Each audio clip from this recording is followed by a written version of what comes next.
हम सेंटेंस के बारे में चीजें सीख रहे हैं एंड इससे पहले वाली जो वीडियो थी उसमें हमने पढ़ा था सेंटेंस क्या होते हैं, सेंटेंस की डेफिनेशन क्या होती है, how a sentence is formed. Okay, आज की वीडियो में हम जानेंगे कि सब्जेक्ट और प्रेडिकेट क्या होता है। So what is subject and what is predicate? Let's discuss about it. Students, let's write the example of sentence first. सबसे पहले हम sentence का एक example write down कर देते हैं and उसके बाद हम समझेंगे कि sentence में कौन सा वाला हिस्सा subject है और कौन सा वाला हिस्सा predicate है। Okay, so let's write down the example of sentence first. For example, Ravi is playing cricket. Subject क्या होता है मैम? तो subject is a part of sentence that tells us who और what the sentence is about. मतलब क्या हुआ इसका?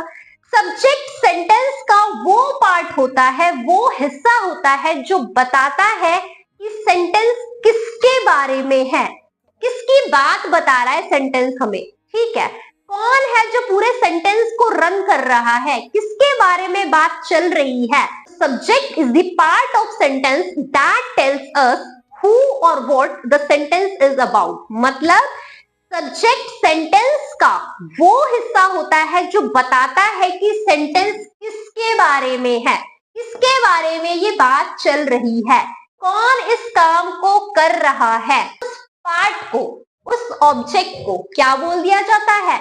Subject बोल दिया जाता है। That subject can be animal, that subject can be a human being, that subject can be any living non living thing. Okay, so let's understand about the subject in detail. हम पहले subject को discuss कर लेते हैं। यहाँ पे sentence दिया है Ravi is playing cricket. Ravi cricket खेल रहा है। किसके बारे में बात चल रही है? सेंटेंस किसके बारे में है? सेंटेंस किसकी बात कर रहा है?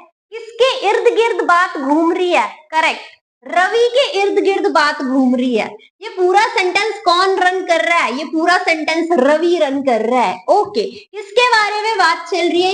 यहाँ पर रवि के बारे में बात चल रही है। तो Ravi will be the subject here. So this part is called as subject. ठीक है, सेंटेंस का वो वाला पार्ट जिसके बारे में बात हो रही है उस पार्ट को बोल दिया जाता है सब्जेक्ट। क्या बोलते हैं? Subject. So who is subject here? Subject is Ravi. ठीक है,